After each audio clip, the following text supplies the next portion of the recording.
ओम शांति। आज 6th lesson में आप सभी का हार्दिक स्वागत है। आज का हमारा टॉपिक है लॉ ऑफ कर्मा। कर्मों की गुह्य गति को जानने के पहले चलिए हम सभी 1 मिनट साइलेंस में उस प्रभु पिता की याद में बैठेंगे।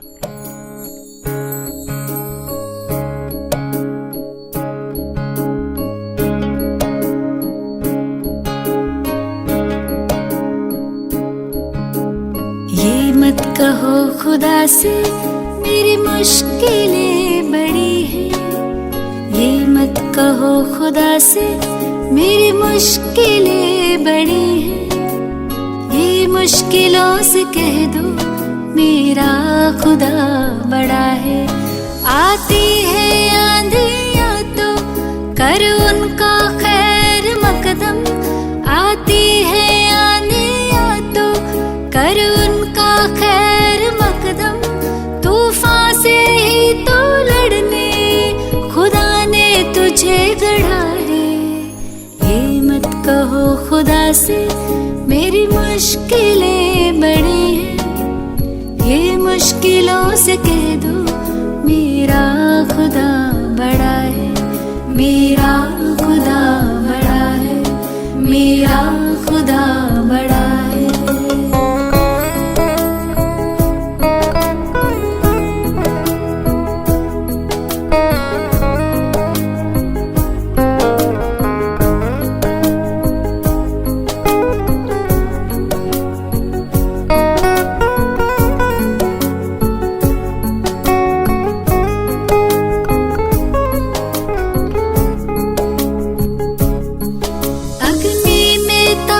सोना है और भी निखरता, अग्नि में तप के सोना है और भी निखरता, दुर्गम को पार करके हिमालय कोई चढ़ाए, लाएगी रंग मेहनत आखिर तुम्हारी एक दिन, लाएगी रंग मेहनत आखिर तुम्हारी एक दिन, होगा विशाल तरवर वो बीज जो पड़ा है। ये मत कहो खुदा से मेरी मुश्किलें बड़ी हैं, ये मुश्किलों से कह दो मेरा खुदा बड़ा है, मेरा खुदा बड़ा है, मेरा खुदा बड़ा है।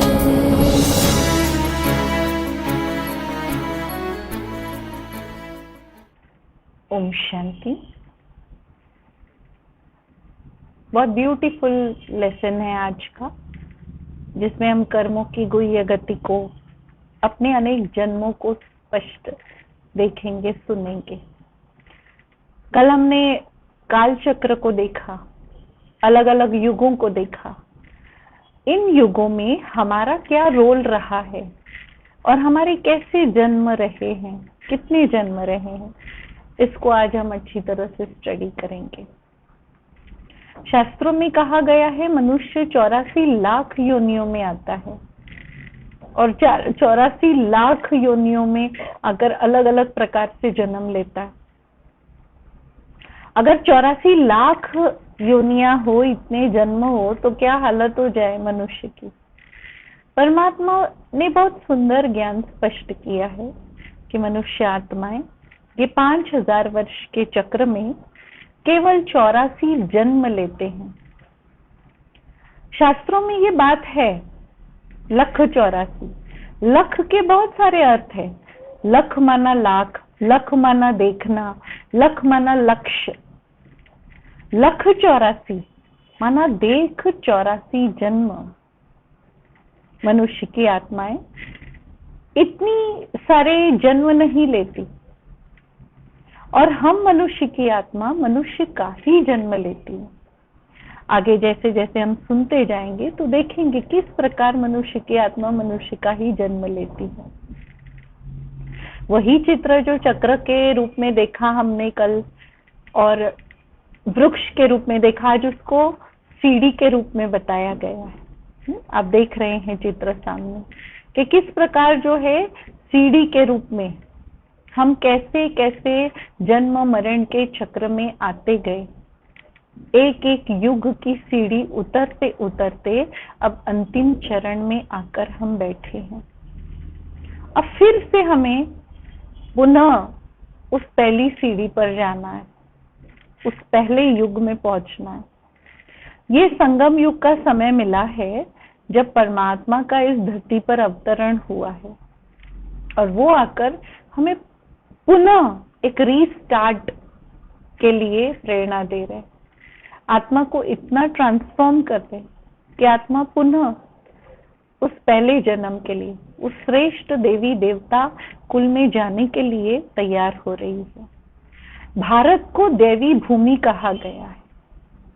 भारत में देव आत्माएं रहते थे। यही मनुष्य जो कलयुग में आते आते इम्प्योर बन गई है, इनको अभी एक चांस मिला है इस संगम युग में अपने आप को रिजुविनेट करने, परिवर्तन करने और पुनः अपने आप को उस लायक बनाने। हम जीवन चक्र में कल देख रहे थे कि कैसे बच्चा, युवा, गृहस्थ, बूढ़ा, फिर बच्चा, तो ये चक्र चलता है। ये हमारे जीवन काल में हम सबसे पहले देवी कुल में थे, फिर द्वापर में पुजारी बन गए और फिर कलयुग में आते आते बिल्कुल साधारण मनुष्य। संगम युग में अभी ये नॉलेज प्राप्त करते करते एक नया जन्म हो रहा है और ये नॉलेज हमको दिव्य बना रहा है, स्ट्रॉन्ग बना रहा है। ये नॉलेज से आत्मा पुनः उस देवी देवता कुल में जाने के लायक बन रही है। तो चलिए हम देखेंगे कि 5000 वर्ष में किस प्रकार से हम 84 जन्म लेते हैं।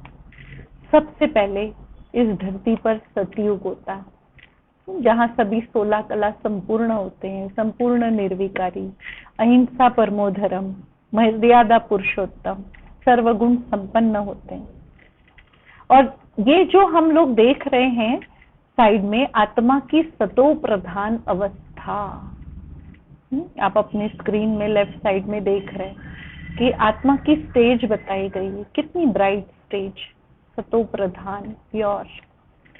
ये गोल्डन एज में जहां राधे कृष्ण का राज्य था और 8 जन्म 1250 वर्ष में केवल 8 जन्म। अभी देखिए अच्छी तरह से हम जन्मों को स्टडी करेंगे, आप सभी थोड़ा सा अलर्ट माइंड से, बहुत जागरूक अवस्था में सुनिए। ये 1250 वर्ष में हम 8 जन्म लेते हैं, केवल 8 जन्म। एक एक जन्म की आयु लगभग 150 वर्ष की होती है। इसलिए कहते हैं कि पुरातन काल में लोगों की आयु बड़ी ही हुआ करती थी। 16 कला संपूर्ण और सूर्यवंशी कुल यहाँ पर स्वर्ग कहलाता था, जहाँ बताते हैं कि पशु पक्षी बहुत सुंदर हुआ करते थे। शेर और बकरी कहा जाता है कि एक ही घाट में पानी पीती थी। अर्थात इतने जानवरों में भी सभ्यता थी, तो मनुष्य में कितनी रॉयल्टी होगी। प्रकृति बहुत सुंदर थी। सोना, हीरा, जवाहरात अपने आप धरती पर हुआ करते थे। ये जब सृष्टि का अंत होता है तो एक बड़ा टर्नओवर होता है, बड़ा ज्योग्राफिकल चेंज होता है, जिसमें अपने आप अंदर मौजूद सोने, हीरे पानी से बह बहकर भारत में आकर डिपॉजिट हो जाते हैं और देवता यही सारी चीजों को यूज करके वहां स्वर्ग में एंजॉय करते हैं। सोने हीरे के महल बहुत ब्यूटीफुल स्वर्ग के सीन्स में दिखाते हैं। तो ये सोना हीरा अभी है नहीं, आएगा कहाँ से? तो अपने आप ये ज्योग्राफिकल चेंज होगा, बहुत ब्यूटीफुल चेंज होगा। कुदरती तौर पे सारी चीजें जो भारत से खो गई है वो पुनः भारत में वापस आएगी, डिपॉजिट होगी। तो इस प्रकार आत्मा सतो प्रधान स्टेज होगी। जन स्टार्टिंग में आत्माएं जब आएंगी तो 9 लाख होगी, एंड होते होते 2 करोड़ आत्माएं हो जाएंगी और ये 2 करोड़ आत्माएं फिर त्रेता युग में ट्रांसफर होगी। 8 पीढ़ियां चलती है, 1250 वर्ष में 8 पीढ़ियां चलती है। एक एक जन्म की आयु 150 वर्ष। तो केवल 8 जन्म सुखदायी होता है सतयुग में। 8 गद्दियां लक्ष्मी नारायण की चलती है। सबसे पहले लक्ष्मी नारायण होंगे, वो लक्ष्मी नारायण नंबर 1 कहलाएंगे। फिर उनका वंश जब बैठेगा लक्ष्मी नारायण 2, ऐसे 8 पीढ़ियां चलती है। अब जो सबसे पहले वाले लक्ष्मी नारायण हैं, जब वो ऊपर से सबसे पहले धरती पर आएंगे और उनके साथ जो प्रजा होगी वो पूरे 8 जन्म लेगी, और पीछे आने वालों का थोड़ा थोड़ा जन्म कम हो जाएगा, किसी का 7, किसी का 6। जो स्टार्टिंग में आने वाली आत्माएं हैं वो पूरे अपने 8 जन्म कंप्लीट करेगी। और समय बीतते बीतते 1250 वर्ष बीतते बीतते त्रेता युग की शुरुआत हो जाती। लक्ष्मी नारायण की पीढ़ी खत्म और श्री राम सीता की पीढ़ी शुरू होती। 8 जन्म सतयुग के कंप्लीट होने के बाद 9वां जन्म राम सीता का। इसलिए दुनिया में राम नवमी का गायन है। लोग कहते हैं विष्णु जी का 9वां अवतार, अर्थात ये लक्ष्मी नारायण की पीढ़ी खत्म होने के बाद राम सीता की फ्रेश आत्मा ऊपर से नीचे आएगी। लक्ष्मी नारायण 8 गद्दी के लक्ष्मी नारायण अलग अलग होंगे। पहले लक्ष्मी नारायण अलग, उनका वंश जब बैठेगा वो गद्दी का टाइटल होगा। जो कल भी हम सुन रहे थे कि जैसे पोप जॉन पॉल 1, 2, तो वो गद्दी का टाइटल है। जो भी आकर उस सीट पे बैठता है उसको वो टाइटल मिलता है। नाम कुछ और होता है। जैसे अभी बिशप जी हैं तो नाम कुछ और है लेकिन वो टाइटल है। तो उसी प्रकार लक्ष्मी नारायण उस पोस्ट पोजीशन का नाम है। जो प्योर क्वालिटी की आत्मा होगी वो उस पोजीशन में आकर, उस रोल में आकर राज्य करेगी। ऐसे 8 पीढ़ी खत्म होने के बाद राम सीता का राज्य होता है, और यही राम सीता 1250 वर्ष तक चलते हैं। यहाँ 2 कला कम हो जाती है। जब 16 कला संपूर्ण आत्मा होती है वो फुल पावर होता है। प्यूरिटी की परसेंटेज, प्यूरिटी की डिग्री पूरी हाई होती है। लेकिन कम होते होते होते 14 कला हो जाती है, 2 कला कम। मनुष्य जब जन्म मरण के चक्र में आता है, फ्रैक्शन फ्रैक्शन फ्रैक्शन, धीरे धीरे धीरे वो प्यूरिटी की परसेंटेज कम हो जाती है। यहाँ बताया गया है कि सतो सामान्य अवस्था, जो आप देखेंगे कि आत्मा का प्रकाश थोड़ा सा कम हो गया, 14 कला हो गई, और 1250 वर्ष, इसको चंद्रवंशी कुल कहा जाता है।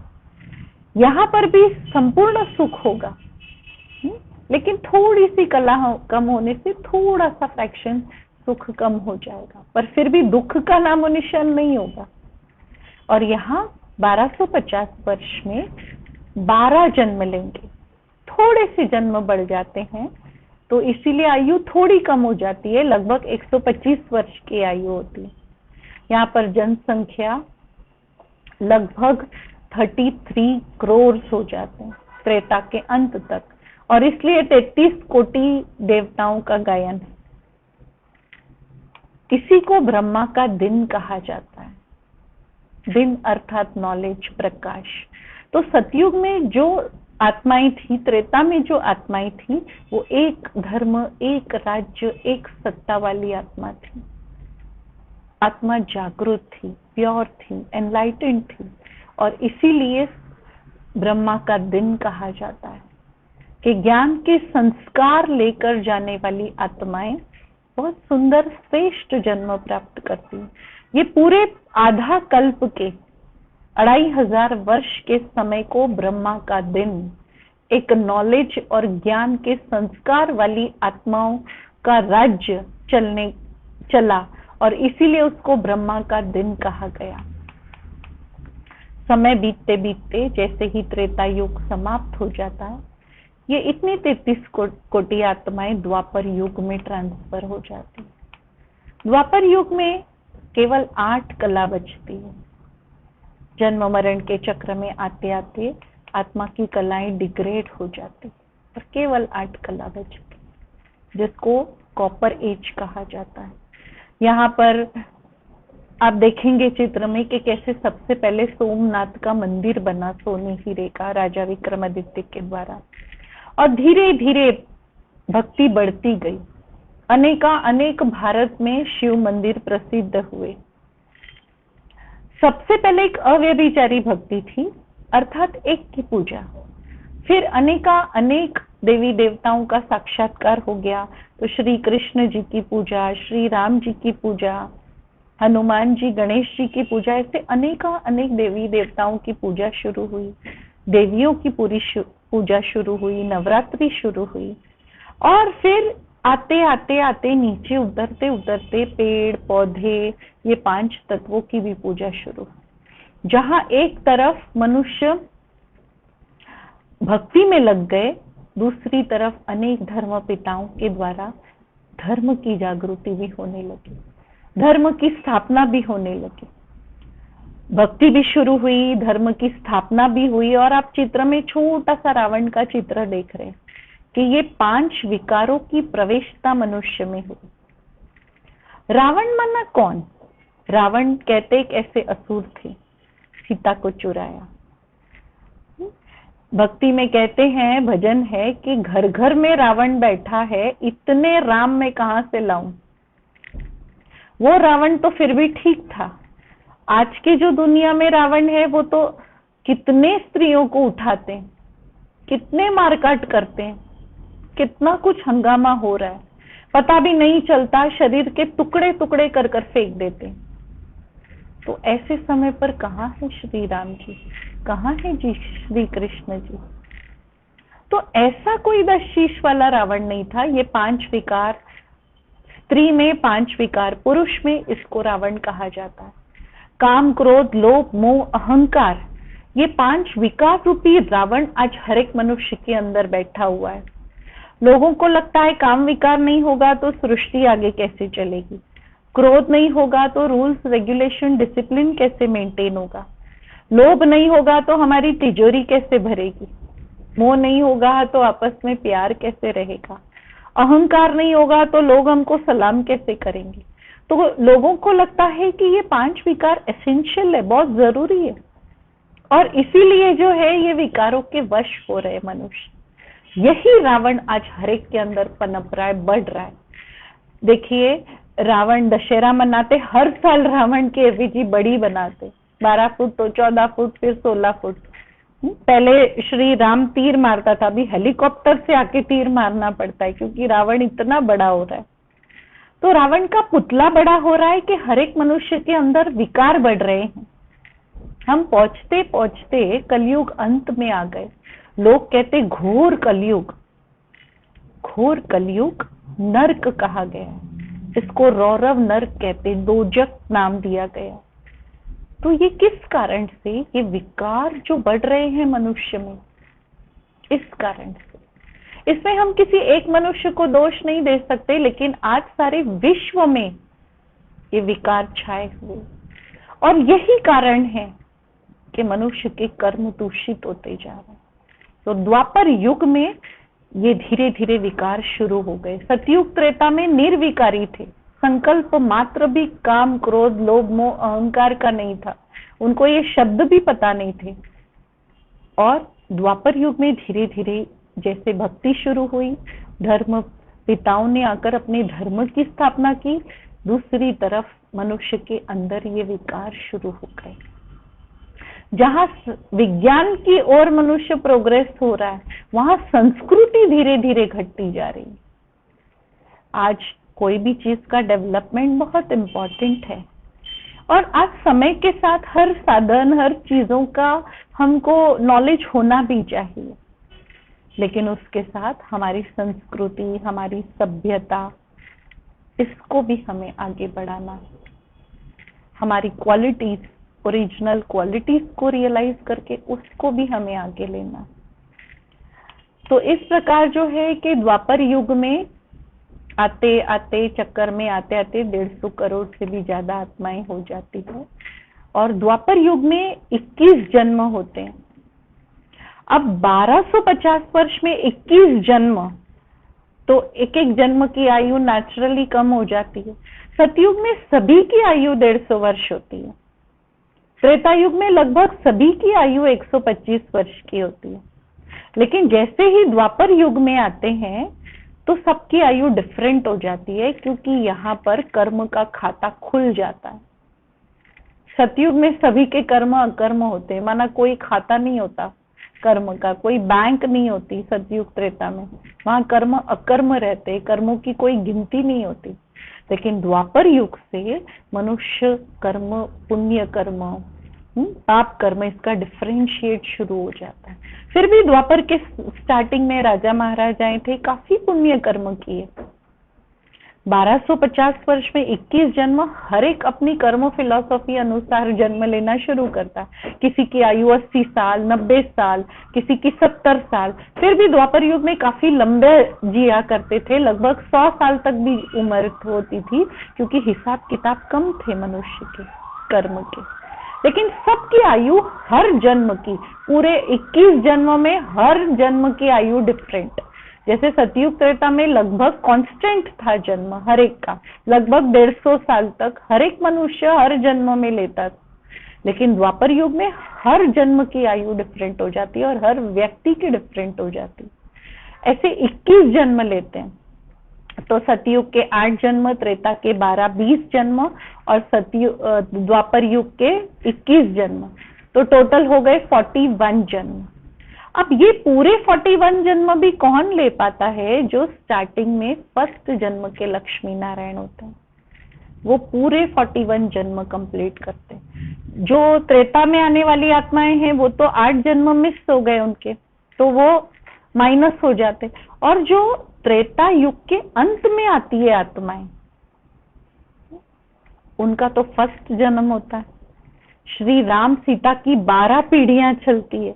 अब आप सोचिए कि 12 पीढ़ी चली तो कौन सी पीढ़ी में रावण आया होगा, सीता को चुराया होगा? सोचने वाली बात है ना।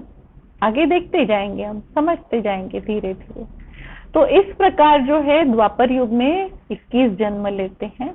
फिर आता है कलयुग। कलयुग में आते आते कलाहीन हो जाती है आत्मा। देखिए कैसे काला चित्र बताया गया है सीढ़ी का। शूद्र वर्ण कहते, वही आत्मा जो सूर्यवंशी कुल की थी, चंद्रवंशी में आई, द्वापर में वैश्यवंशी कहा जाता है, और कलयुग में आते आते शूद्रवंशी। बहुत कम कला बच जाती है, कलाहीन कहते हैं। और यहाँ पर जो है 42 जन्म, 42 जन्म। 1250 वर्ष में 42 जन्म तो नेचुरल है, एक एक जन्म की आयु कम हो जाती है। इसलिए हम कई बार देखते हैं ना, बच्चे का जन्म होता है तुरंत 10-15 मिनट में शरीर छोड़ देता है। क्यों? क्योंकि उतना ही हिसाब किताब माता पिता के साथ होता है उसका, और उसको इतने सारे जन्म, 42 जन्म 1250 वर्ष में कंप्लीट करने हैं। तो इसलिए नेचुरल है कि आयु बहुत कम हो जाती है।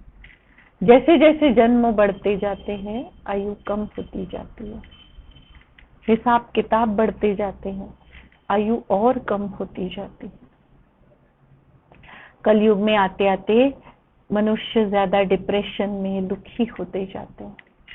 यहाँ पर आज जहाँ देख रहे हैं लोग क्लब्स में मौज कर रहे हैं, वहां दूसरी तरफ डिप्रेशन भी बढ़ रहा है। आज सुख क्या चीज है? कौन सी चीजों का सुख लेना चाहिए, कौन सी चीजों का आनंद होना चाहिए, भूल गए हैं हम सब कुछ। जहां टेम्पररी खुशी मिल रही है वहां मनुष्य भाग रहा है, फिर चाहे वो व्यसन हो, चाहे क्लब्स हो, चाहे कोई भी बात हो। और इसीलिए गलत दिशा में मनुष्य फंस रहा है। तो एक तरफ कलयुग में ये सारी बातें बढ़ रही है, दूसरी तरफ भक्ति भी बढ़ रही है। जहां पर मूर्तियों की पूजा करना, उत्सव मनाना, फिर डुबो देना, ये सारी रस्म रिवाज भी चल रही है। चित्र में बताया गया है विषय वैतरणी नदी, माना विकारों की नदी।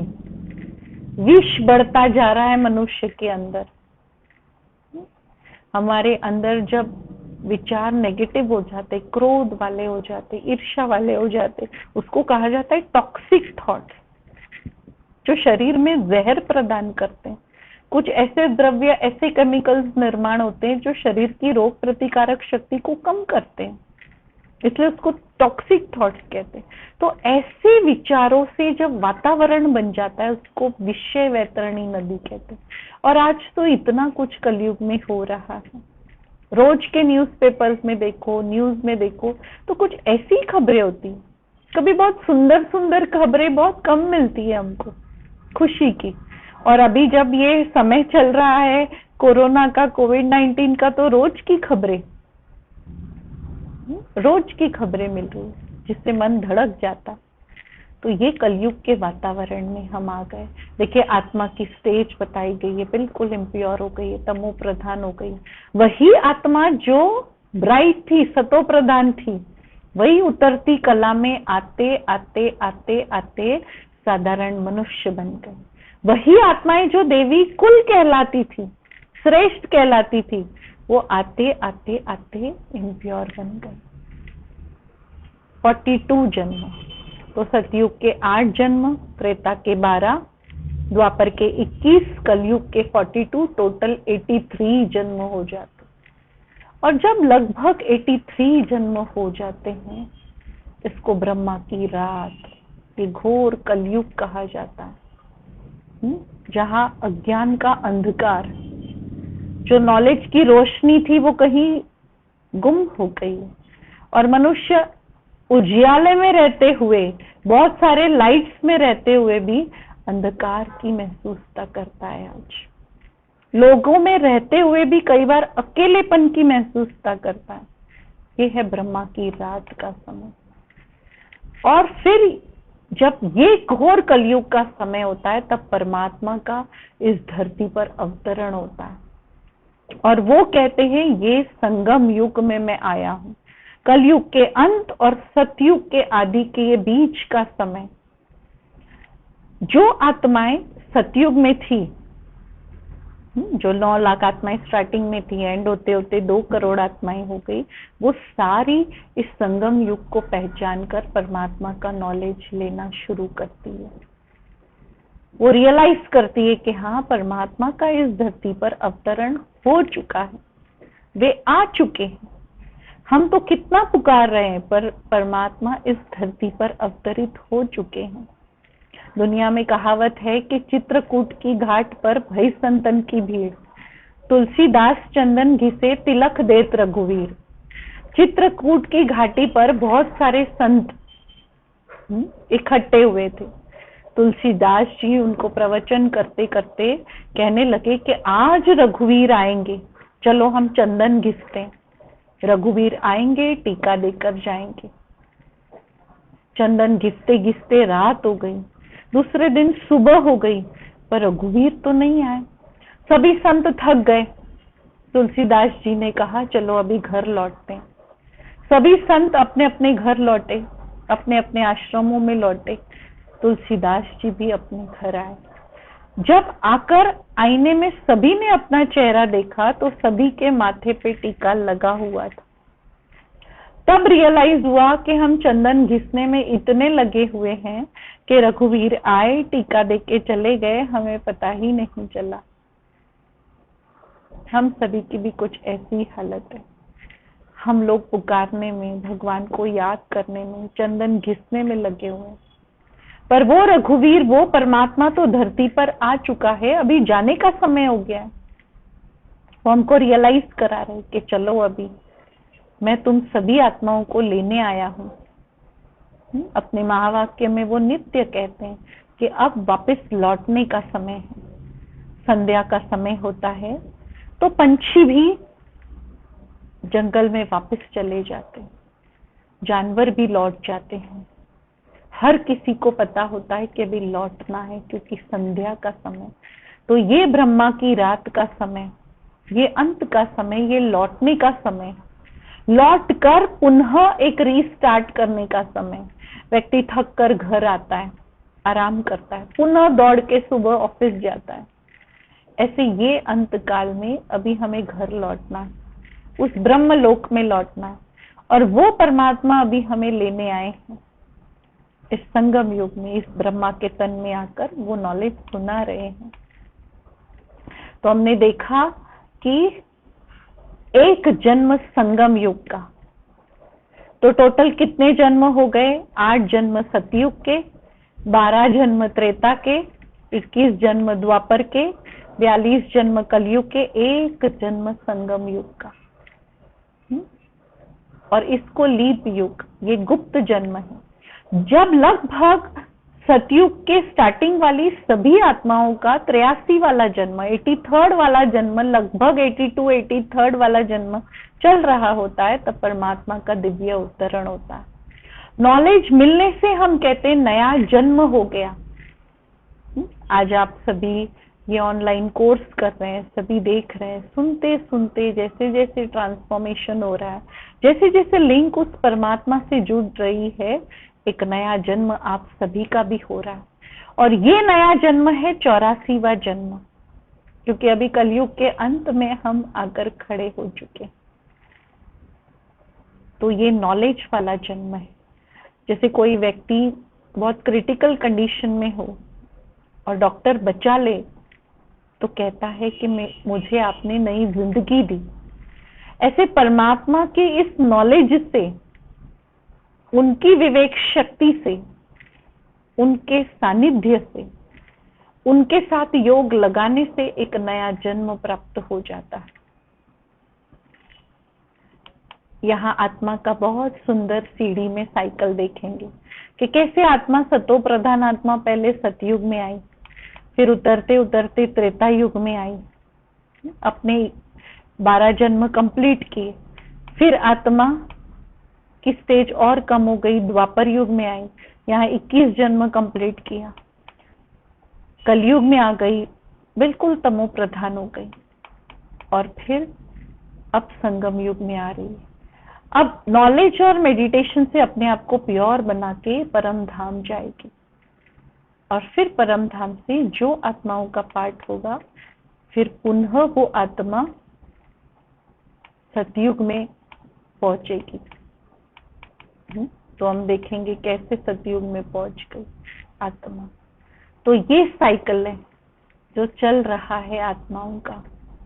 हम मनुष्य आत्माएं भी ये साइकिल में रोटेट होते होते अब लास्ट वाले जन्म में आकर पहुंचे और सारे हिसाब किताब कंप्लीट करने। 3rd लेसन में हमने देखा था कि कैसे आत्मा में बहुत सारे लेयर्स है, और वो लेयर्स जो है वो वही कारण बने हैं हमारे सुख और दुख का, हमारे प्राप्ति का। कहते हैं कि every action has an equal and opposite reaction. तो हमारे कर्मों का ही हमें मिल रहा है। इतने सारे लेयर्स को अभी हमें क्लियर करना है। जब आत्मा यहाँ से प्रयाण होगी तो एक स्वच्छ प्योर आत्मा प्रयाण होगी, हिसाब किताब क्लियर करके जाएगी। एक नॉर्मल जन्म जब खत्म होता है, दूसरा जीवन शुरू होता है, तो आत्मा कितना सारा अपना हिसाब क्लियर करके जाती है, फिर गर्भ में भी भुगतती है, और फिर जो भी बचा कुचा है वो नेक्स्ट जन्म में ट्रांसफर होता है सारा अकाउंट। आज जो अकाउंट्स लिखते हैं उनको बहुत अच्छी तरह से ये बात पता होगी कि हम एक मंथ का दूसरे मंथ में ट्रांसफर करते हैं, दूसरे मंथ का तीसरे मंथ में, और लास्ट में जब है मार्च 31 को सारा बैलेंस शीट क्लियर करते हैं, और अप्रैल 1 से एक नया अकाउंट शुरू होता है। ऐसे ही जो है एक जन्म का दूसरे जन्म में ट्रांसफर कर रहे थे, दूसरे जन्म का तीसरे जन्म में, अब लगभग मार्च 31 हमारे लाइफ का भी आ चुका है। हमको क्लियर करना है बैलेंस शीट, और फिर एक नई स्टार्ट के लिए जाना है। उस परम धाम में जाएंगे, फिर नई दुनिया में आएंगे, तो एक नई स्टार्ट करेंगे हम सभी। इस रीस्टार्ट के लिए वो परमात्मा का दिव्य अवतरण हुआ है, वो हमें लेने आए। वो समझा रहे कि ये कलयुग का अंत है। यहाँ पर साधु समाज बताया कि आज साधु सभी महामंडलेश्वर जो है मीटिंग्स करते हैं, पीस कॉन्फ्रेंस करते हैं। आज भारत जो है वो एक कांटों की शैया में बताया जहाँ बहुत दुख है, और आज विदेशों से हम कर्जा लेते जा रहे हैं। अभी का समय ऐसा है कि भारत अनेक लोगों को मदद कर रहा है, कितनी सारी चीजों से मदद कर रहा है। इस अंतिम चरण में भी भारत इतना कैपेबल है कि हम अनेकों को हेल्प कर रहे हैं, तो सोचिए कि सतयुग में कितना भरपूर होगा। इसलिए कहा जाता है कि जहां डाल डाल पर सोने की चिड़िया करती बसेरा, वो भारत देश है मेरा। आज तक भी भारत इतना जो है अपने पैरों पर खड़ा है, तो उस जमाने में भारत कितना भरपूर रहा होगा। पुनः वो भारत को भरपूर करने, हमारे अंदर संस्कारों का पुनर्निर्माण करने परमात्मा इस धरती पर आए हैं, परमपिता शिव परमात्मा। जैसे जैसे हम अवेयर होते जाते हैं, जागरूक होते जाते हैं, हम उस परमात्मा से शक्ति प्राप्त करने लगते हैं। एक बार वेकेशन का समय चल रहा था और सभी बच्चे नीचे गार्डन में खेल रहे थे। एक बिल्डिंग में 7th फ्लोर में एक बच्चा रहता था। वो भी खिड़की से देखता है, मम्मी से जिद करता है, मम्मी परमिशन देती है, नीचे आके खेलता है। लेकिन मम्मी कहती है, देख बेटा, समय आ जाएगा ना तो तू बराबर आ जाना। बच्चा नीचे चला जाता है, खूब खेलता है, खूब एंजॉय करता है और जोर जोर से हंसता है, मजाक करता है। रात होती है, पुनः आ जाता है। दूसरे दिन फिर शाम होती है, फिर जिद करता है। मम्मी कहती है, देख बेटा, रोज रोज मत जा। कहता है, नहीं जाना है। फिर जाता है, फिर एंजॉय करता है, फिर आता है। तीसरे दिन फिर जाता है। खेलते खेलते कुछ फ्रेंड्स के साथ अनबनी हो जाती है, थोड़ा सा लड़ाई झगड़ा होता है, थोड़ा चिढ़ जाता है, दुखी होता है, घर लौट के आता है, जरा नाराजगी में आता है। मम्मी पूछती है, क्या हुआ? कुछ बोलता नहीं। लेकिन दूसरे दिन फिर शाम होती है, फिर उसका मन होता है मुझे जाना है, फिर आता है। अब कल की नाराजगी आज और बढ़ जाती है और थोड़ा लड़ाई झगड़ा होता है, फिर ऊपर आता है। अब मम्मी को तो सब पता चल जाता है, मम्मी उसको मना करती है, लेकिन फिर दूसरे दिन वो नीचे उतरता है। और इस बार जब नीचे उतरता है तो उसका मन ही नहीं करता है कि मैं घर जाऊं। भले लड़ रहा है, झगड़ रहा है, परंतु मैदान में ही रहता है। फिर मम्मी को 7th फ्लोर से नीचे आना पड़ता है और जबरदस्ती उसको लेके जाना पड़ता है। यही हालत हम मनुष्य की है। हम एक जन्म में, पहले जन्म में आए, बहुत सुखी थे, फिर और जन्म मरण के चक्र में आते गए। अब परमात्मा को खुद आना पड़ा है हम मनुष्य आत्माओं को बदलने, हमको ले जाने, क्योंकि अब हम जाने की तैयारी में नहीं है और हमें दिशा भी नहीं पता। और इतना सारा बोझ है, वो क्लियर कैसे होगा? तो भगवान कर्म की फिलॉसफी सिखाकर हमारे सारे हिसाब किताब चुकतू कराते हैं। नॉलेज और मेडिटेशन से अच्छे कर्म करने की प्रेरणा मिलती है, जिससे हम अपने लाइफ में सतर्क हो जाते हैं। थोड़ा सा पॉज ले लेते हैं, पॉज लेकर हम एक एक कर्म विवेक पूर्ण करते हैं।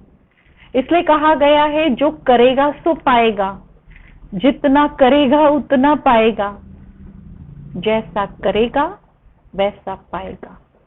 इसलिए गीता में कहा गया है कि कर्म तू करता चल, फल की चिंता मत कर, जो तूने किया है वही तुझे मिलेगा।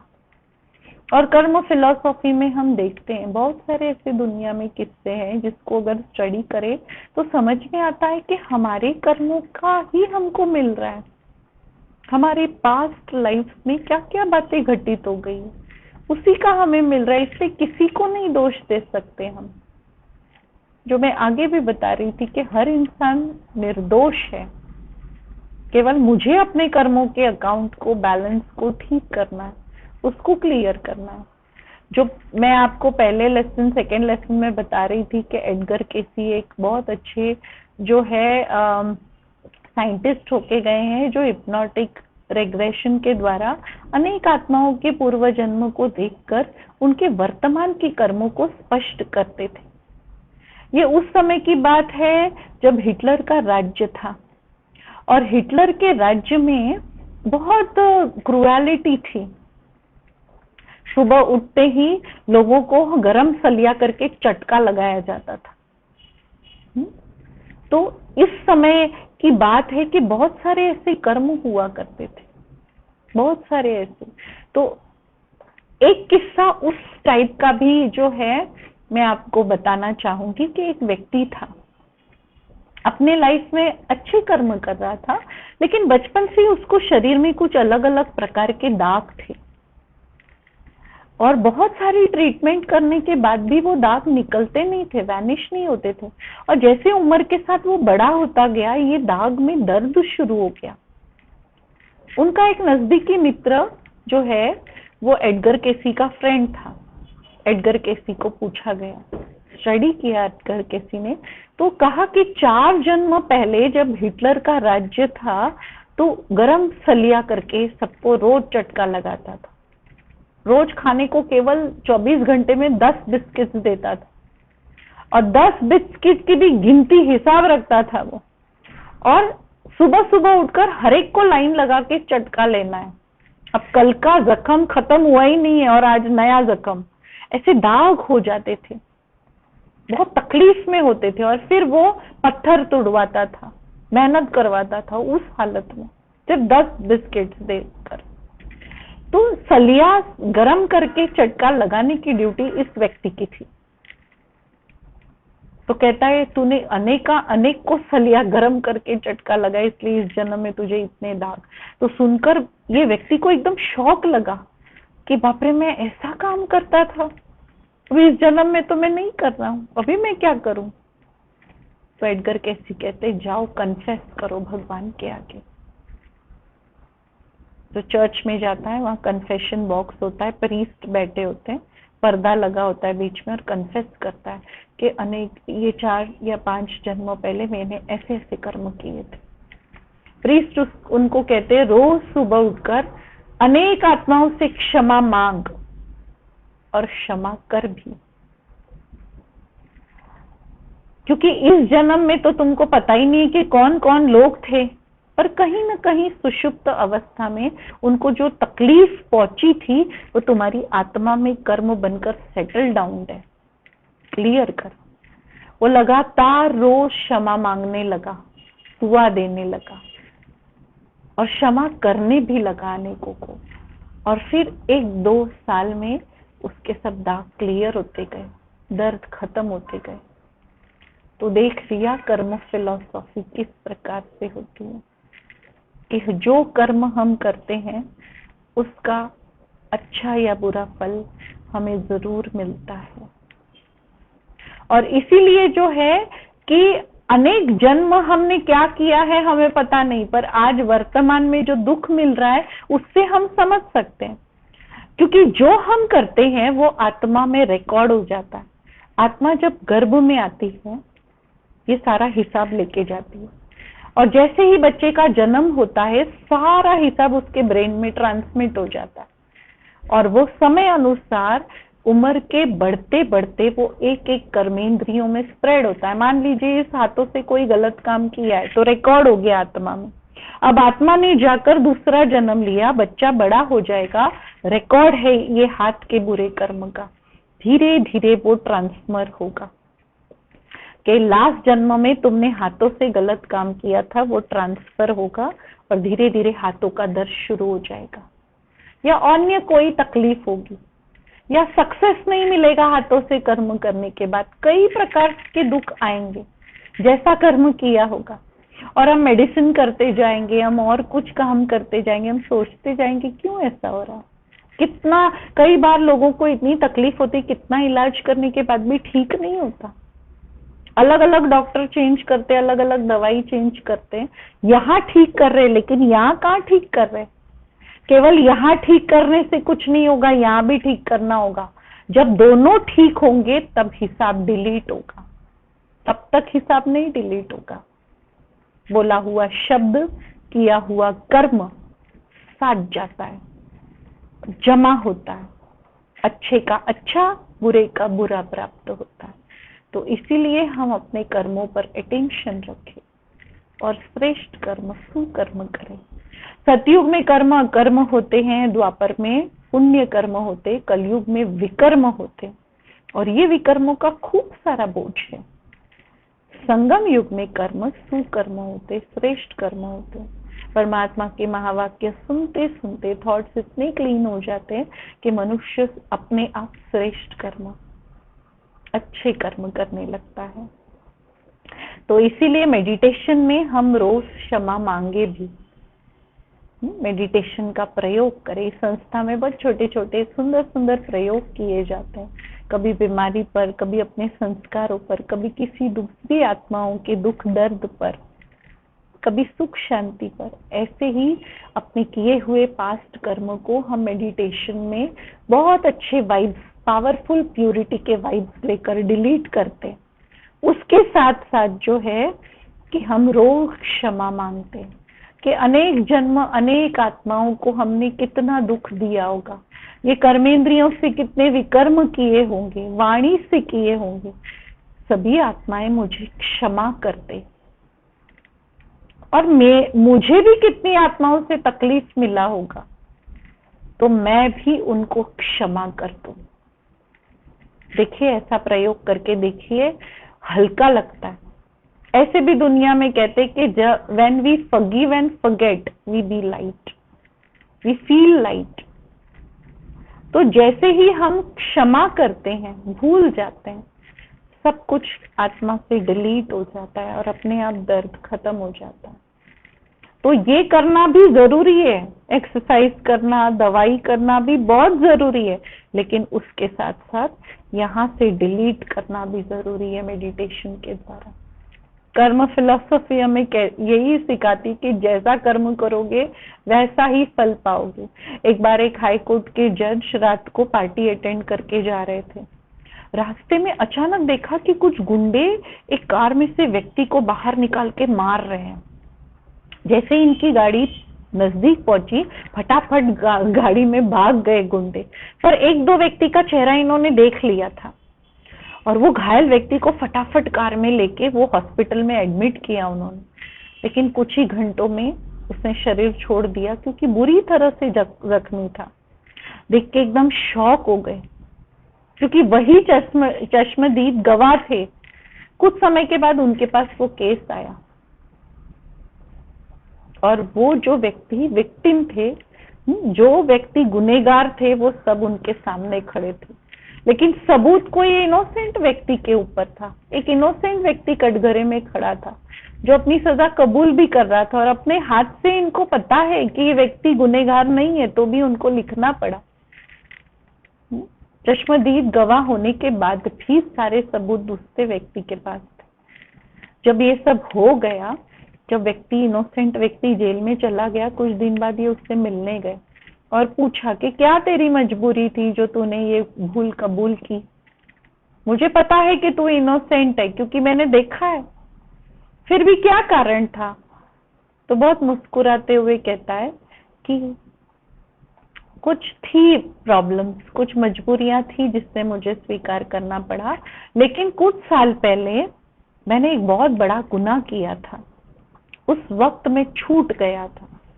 आप ही थे उस वक्त जज, और आज मेरे गुनाह नहीं है तो भी मुझे सजा मिल रही है, तो मेरे कुछ कर्मों का फल है।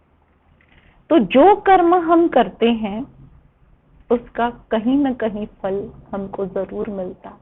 एक लेडी के हैंड्स बहुत ब्यूटीफुल थे, चेहरा भी बहुत ब्यूटीफुल था। उसका पति एडगर केसी का फ्रेंड था, तो एडगर केसी को ऐसे ही पूछा कि मेरी पत्नी के हैंड्स इतने कितने ब्यूटीफुल हैं। कई ज्वेलरी के एग्जीबिशन में उनके हैंड्स के फोटोग्राफ लिए जाते थे, चेहरा इतना ब्यूटीफुल क्यों है? तो एडगर केसी सुषुप्त अवस्था में जाकर देखा कि पत्नी ने अनेक जन्म अनाथ बच्चों की सेवा की, मुख के द्वारा सुंदर सुंदर शब्दों से लोगों को सुख दिया, इसीलिए चेहरा भी सुंदर मिला, हाथ भी सुंदर मिले।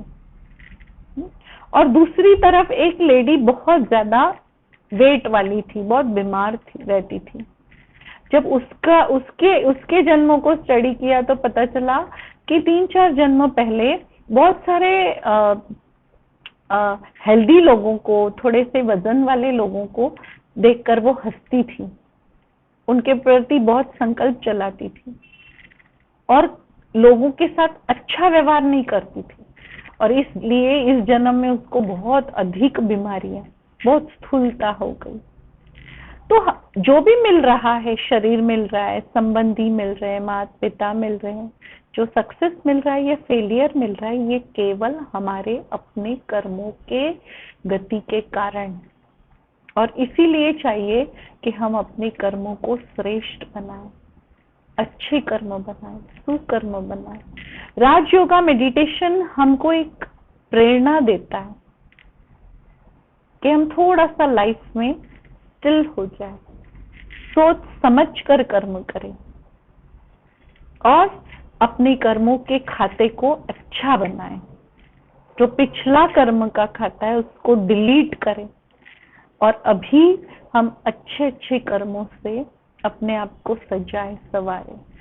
और एक और अनुभव इस मेडिटेशन का है कि जैसे जैसे हम अच्छे कर्म करने लगते हैं, सुकर्म करने लगते हैं, सोच अच्छी रखने लगते हैं, अच्छा बोलने लगते हैं, अपने आप हल्केपन की फीलिंग आती है। जो आज तक फेलियर था वो अपोजिट हो जाता है, धीरे धीरे सक्सेस मिलने लगता है। तो ये मेडिटेशन का बहुत बड़ा कमाल है जो हमारे लाइफ को पूरा ट्रांसफॉर्म कर देता है। इसलिए कर्मों की गुह्य गति को समझकर हमें अच्छे कर्म करने, सोच समझ के करने, ताकि आगे की जिंदगी में हम अच्छे पुण्य का खाता जमा कर सके और यही पुण्य की गठरी को हम अपने साथ ले जा सके। इतनी सारी सूक्ष्म गठरी सिर के ऊपर है जो हमको दिखाई नहीं देती, लेकिन ये हमारे साथ चल रही है जगह जगह, और यही पाप और पुण्य की गठरी है जो कभी सक्सेस दिलाती है, कभी दुख देती है, कभी बीमारी। और वर्तमान समय जो हम देख रहे हैं कि सुख बहुत कम हो गया है, खुशी बहुत कम हो गई है। हमको याद करना पड़ता है कि इस दिन मुझे सुख मिला था, इस दिन मुझे खुशी मिली थी, बाकी रोज की जिंदगी तो दुखमय ही है। तो चले हम क्यों ना अपने खाते को डिलीट करें, सबको क्षमा करें, सबसे क्षमा मांगे और आगे से अपने कर्मों पर बहुत अटेंशन रखें। क्यों? क्योंकि हमें वापस रीस्टार्ट करना है। परमात्मा इस धरती पर अवतरित होकर हमें कितना अच्छा सम्मान देते हैं कि बच्चे तुम ही वो श्रेष्ठ देवी कुल की आत्मा थी, अभी अच्छे कर्मों से पुनः तुम बन सकते हो। तो ये एक बहुत बड़ा हमको भगवान से कॉम्प्लीमेंट मिला है कि हम फिर से एक अच्छे देवी देवता बन सकते। बहुत अच्छे होप्स जागृत हो गए कि पुनः अपने जीवन को सुंदर हम बनाएं। कलयुग में आते आते हम इम्प्योर हो गए, अब संगम युग में हम अपने आप को प्योर ब्राह्मण बनाएं। जब नॉलेज मिल जाता है उस ब्रह्मा की संतान, उस परम पिता परमात्मा की संतान बन जाते हैं। वो ब्रह्मा मुख से ज्ञान सुनाकर अनेक ब्रह्मा कुमार कुमारियों को रचते हैं। जो ब्रह्मा कुमार कुमारियां प्योर ब्राह्मण बन जाते हैं। ये एक जन्म प्योर इस ब्राह्मण बनेगा, ना प्योरिटी का, purity of thoughts, words and action. तो अपने आप ये एक जन्म हमारा सफल हो जाता है, ये सूक्ष्म जन्म जो हमें पुनः उस फर्स्ट जन्म के लिए तैयार करता है। तो चलिए थोड़ा सा माइंड को रिलैक्स कर लें, शांत हो जाए, बहुत सुंदर विजन अपने सामने तैयार करें। मेरा मन आज एक ब्यूटीफुल चित्र तैयार कर रहा है। मैं अपने स्वयं के भविष्य की तस्वीर बना रही हूं। देखिए अपना भविष्य, देखिए कितना सुंदर, देवी देवताओं जैसा हमारा भविष्य। ये भारत जो देवभूमि था, ब्यूटीफुल था, धन धान्य से संपन्न था, उस देश में मैं रहती थी। देव स्वरूप में अपना सुंदर देवताई स्वरूप देखिए, जहां आत्मा प्योर, बिल्कुल सतो प्रधान।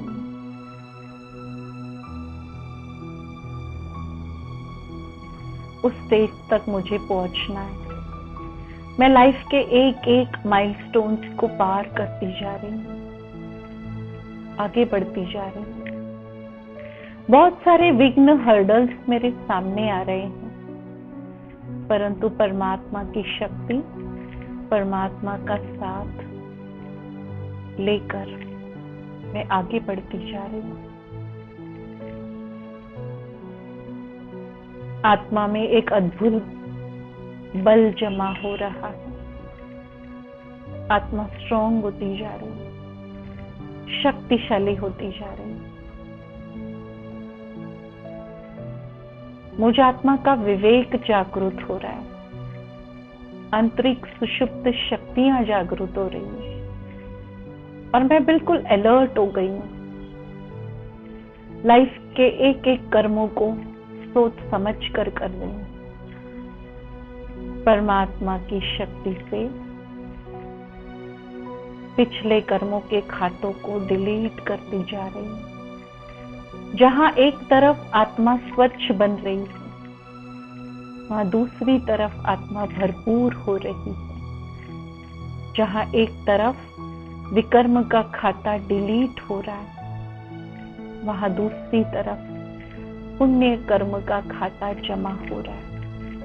और मैं माइलस्टोन्स को पार करते करते करते अपने लक्ष्य के बिल्कुल समीप पहुंच गई हूँ।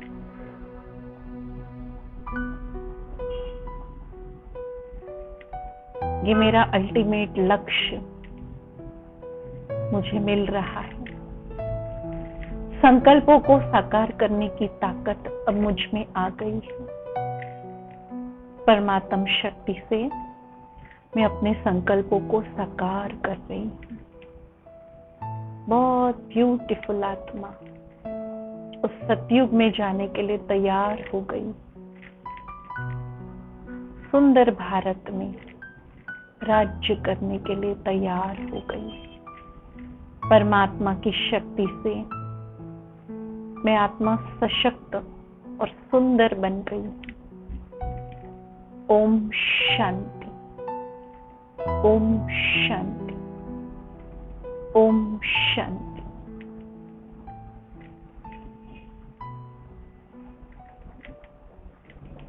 ओम शांति। ऐसे सुंदर विचार अगर बार बार चलते रहे तो बहुत एनर्जेटिक फील करेंगे। आप सभी के कुछ प्रश्न हो तो जरूर आप चैट बॉक्स में डाल सकते हैं, या फिर आपने रजिस्ट्रेशन के कार्ड में एक नंबर देखा होगा, उस नंबर पे भी आप व्हाट्सएप या मैसेज कर सकते हैं। एक दिन हम प्रश्न उत्तर का सेशन भी रखने वाले हैं, जहाँ पे आपके सभी प्रश्नों का समाधान आपको मिलेगा। अब हम एक गीत का आनंद लेंगे। सभी थोड़ा बैठे रहे साइलेंस में। एक सुंदर गीत बजेगा तो विजन्स के साथ उस गीत का आनंद लेंगे। ओम शांति।